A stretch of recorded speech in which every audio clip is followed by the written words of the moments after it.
Welcome back to Consider This. I'm Sharaad Kuttan. With me, Choo Kok Beng. He's a member of the Malaysian Board of Technologists and engineer by profession, and also the champion for the Malaysia Productivity Blueprint established in 2017, which looks at professional services as one of the target industries, one of the drivers for the Malaysian economy going forward. So you're tasked with bringing different stakeholders within your remit. Tell us, so you're working with professional bodies like in the legal services and architectural services. Where are you working? What are the different elements that you kind of, you can give us a granular sense of what you are doing to change the conversation? There are quite a number of professional services providers in Malaysia, but our strategy is to select 6 of the most influential services providers, that means contribution to national GDP. So in the blueprint, we selected 6, which is from advertising, architecture, accounting, engineering, legal, and this management consultant. So these are the 6 professional services that contribute a lot to the national economy. So we are focusing on these 6 to be the spearhead of our contribution to future national economy. So like the challenge is to get all these 6, the productivity of all these 6 services sector up, and when they become successful and they work together in a collaborative network, then all the other related services will be dragged along.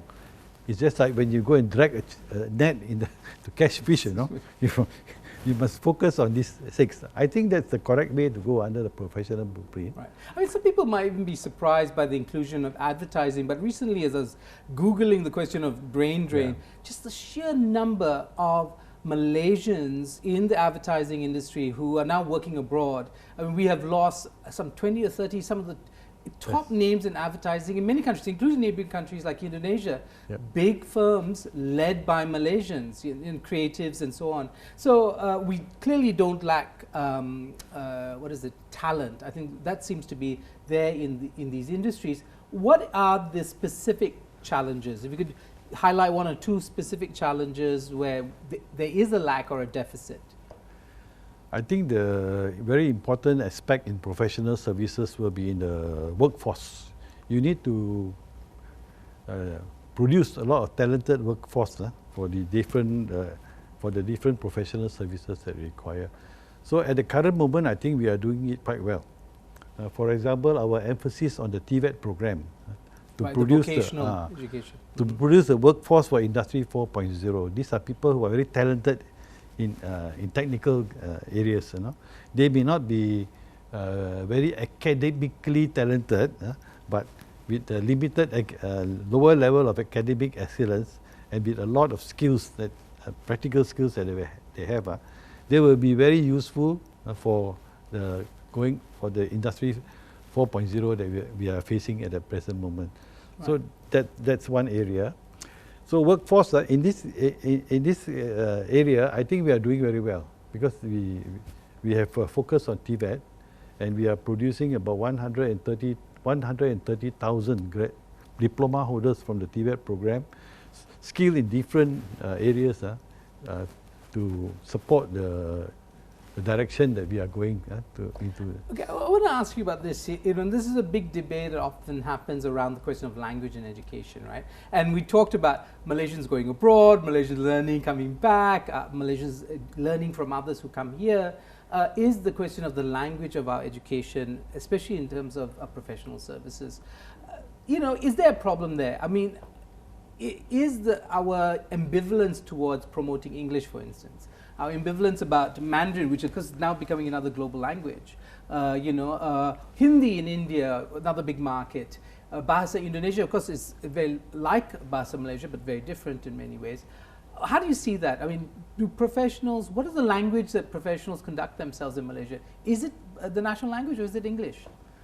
At the present moment, I think universally, English is more the preferred language in professional services.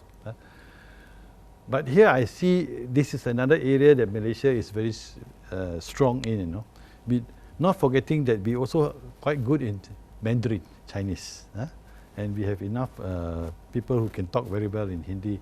So going into the future, I think Malaysia professionals have this advantage over neighboring countries. The reason is because we have this strength in English and Mandarin.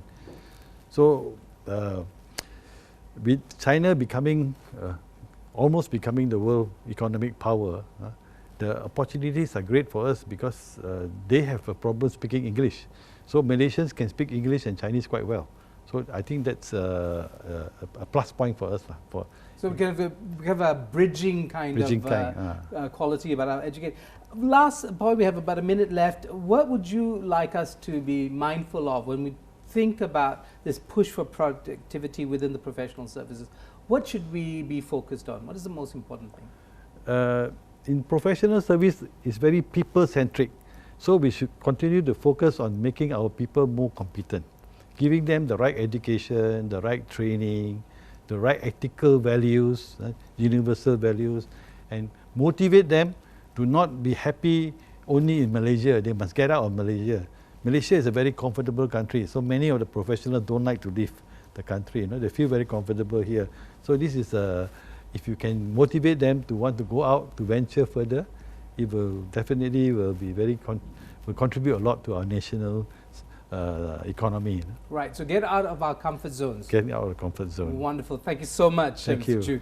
I've been speaking to Mr. Choo Kok Beng. He is a member of the Malaysian Board of Technologists and also identified as a champion for the National Productivity Blueprint in professional services and pushing that as a driver for the national economy.